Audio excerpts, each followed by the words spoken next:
Operation కగార్లో మావోయిస్టుల కీలక నేత నంబాల కేశవరావుతో సహా సీనియర్ నాయకులు వరుసగా కోల్పోయి కుదేలైపోయిన మావోయిస్టు పార్టీకి మరో ఎదురు దెబ్బ తగిలింది. కేంద్ర కమిటీ సభ్యుడు ఏఓబి కార్యదర్శి గాజుల రవి అలియాస్ ఉదయ్ అల్లూరు జిల్లా మారేడుమిల్లి పోలీస్ స్టేషన్ పరిధిలోని కింటుకూరు అటవీ ప్రాంతంలో జరిగిన ఎన్కౌంటర్లో మరణించారు. మరో అగ్ర నాయకురాలు ఏఓబి కమిటీ సీనియర్ సభ్యురాలు రావి వెంకటగిరి చైతన్య అలియాస్ అరుణ, మరో నక్సల్ అంజు కూడా ఈ ఘటనలో చనిపోయారు.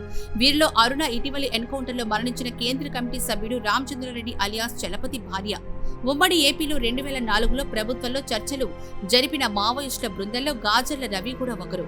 2026 మార్చి 31లోగా మావోయిస్టులను పూర్తిగా తుడిచిపెట్టుకోవడం కోసం కేంద్ర ప్రభుత్వం రాష్ట్రాలతో సమన్వయం చేసుకుంటూ ఆపరేషన్ కగార్ను తీవ్రతరం చేసింది. ఒడిశా అడవుల్లో కూంబింగ్ ను ముమ్మరం చేసింది.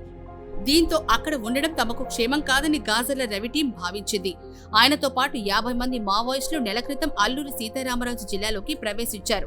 ఏపీ గ్రే హౌండ్స్ బలగాలు అల్లూరు జిల్లాలోకి ప్రవేశించిన మావోయిస్టుల కోసం తీవ్రంగా గాలింపు చర్యలు చేపట్టాయి. ఈ క్రమంలో ఎదురు కాల్పుల నుంచి 3 సార్లు ఉదయ్, అరుణ త్రుటిలోనే తప్పించుకున్నారు. కాకురి పండన్న అలియాస్ జగన్, కోరాపుట్ డీసీఎం రమేష్ ఈ ఘటనలో చనిపోయారు.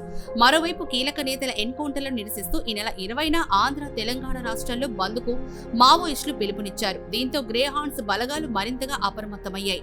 డ్రోన్లను ఉపయోగించి ఉదయ్ బృందం ఉన్న ప్రాంతాన్ని ఎట్టకేలకు కనిపెట్టాయి. పక్కా వ్యూహంతో మంగళవారం రంగంలోకి దిగాయి.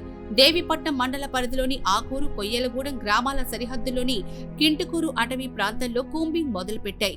ఈ బలగాలకు బుధవారం ఉదయం మావోయిస్టులు తారసపడ్డారు. ఈ సందర్భంగా జరిగిన ఎన్కౌంటర్లో గాజర్ల రవితో సహా 3 మావోయిస్టులు చనిపోయారని పోలీసులు ప్రకటించారు.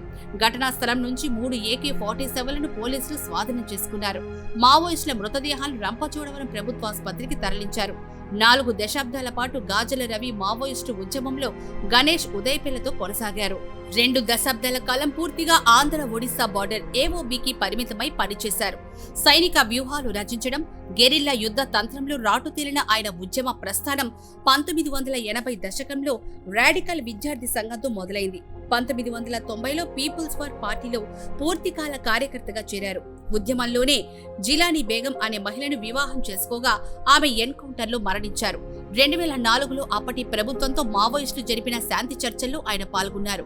ఏఓబి స్పెషల్ జోనల్ కార్యదర్శి బాకూరు వెంకటరమణ అలియాస్ గణేష్ 2016 అక్టోబర్ 24న రామ్గౌడ ఎన్కౌంటర్లో మరణించాక ఆ బాధ్యతలను ఉదయ్ తీసుకున్నారు.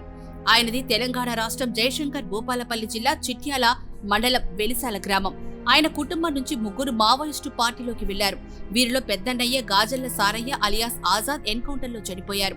మరో అన్నయ్య గాజల్ల అశోక్ అలియాస్ ఐతు తండకారణ్యంలో పనిచేస్తూ తీవ్రంగా గాయపడ్డారు. అనంతరం పోలీసులకు లొంగిపోయారు.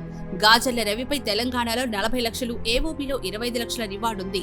అలిపిరి వద్ద చంద్రబాబుపై జరిపిన మందుపాత్ర దాడి ఘటనలో 76 మంది జవాన్లను హత్య చేసిన దాడిమెట్ల ఘటనలో నదిని దాటుతున్న జవాన్లపై బలిమెలలో దాడి చేసి హత్య చేసిన ఘటనలో ఆయన నిందితుడిగా ఉన్నారు. ఉమ్మడి ఏపీలో 2004లో వైఎస్ రాజశేఖర రెడ్డి ప్రభుత్వంలో మావోయిస్టులు చర్చ జరిపారు. ఈ చర్చల్లో అప్పట్లో మావోయిస్టు పార్టీ నాయకులు Akkiraju Haragopal alias Ramakrishna, Chalam alias Sudhakar, Gajala Ravi alias Uday, Janashakti party నాయకులు రియాజ్, దేవేందర్ అలియాస్ అమర్ పాల్గొన్నారు. ఆ బృందంలో ఇప్పుడు అమర్ ఒక్కరే మిగిలారు. గాజల రవి ఎన్కౌంటర్తో జయశంకర్ భూపాలపల్లి జిల్లా టేకుమట్ల మండలంలోని వెలిసాల ఉలిక్కిపడింది. నాడు విప్లవ ఉద్యమానికి ఊతమిచ్చిన వెలిసాల నేడు శోకసంద్రంలో మునిగింది. గాజల రవి మృతి చెందడంతో కుటుంబ సభ్యులు, బంధుమిత్రులు శోకసంద్రంలో మునిగారు. 4 దశాబ్దాల క్రితం పీపుల్స్ వార్ ఉద్యమంలోకి వెళ్లిన గాజల రవి అంచెలంచెలుగా ఎదిగారు. దళ సభ్యుడి స్థాయి నుంచి కేంద్ర కమిటీ స్థాయికి ఎదిగారు. గాజల రవి కుటుంబంలోని 4 సోదరులలో 3 అజ్ఞాతంలోకి వెళ్లారు. పెద్దవాడైన సమ్మయ్య సింగరేణిలో పనిచేసి పదవీ విరమణ చేసి హన్మకొండలో స్థిరపడ్డారు. ఆయనపై కూడా మావోయిస్టు సానుభూతి పరుడుగా ముద్ర వేయడంతో అనేక ఇబ్బందులు ఎదుర్కొన్నారు. మిగతా 3 అప్పటి పీపుల్స్ వార్ ఉద్యమంలో చేరి అజ్ఞాతంలోకి వెళ్లారు. వీరిలో గాజల్ల సారయ్య అలియాస్ ఆజాద్ 35 ఏళ్లకు పైగా మావోయిస్టు పార్టీలో పనిచేసి ఎన్కౌంటర్లో మృతి చెందారు. మరో సోదరుడు గాజల్ల అశోక్ అలియాస్ ఐతు కూడా అజ్ఞాతంలోనే ఉండి అనారోగ్య కారణాలతో జనజీవన శ్రవంతిలో కలిశారు. పోరుబాట వీడి కొంతకాలం పాటు మీడియాలో చేరారు. అనంతరం కాంగ్రెస్ పార్టీలో చేరి పనిచేస్తున్నారు. గత అసెంబ్లీ ఎన్నికల సమయంలో పరకాల నియోజకవర్గం నుంచి టికెట్ కోసం ప్రయత్నించారు. ప్రస్తుతం కాంగ్రెస్ పార్టీలో క్రియాశీలకంగా వ్యవహరిస్తున్నారు.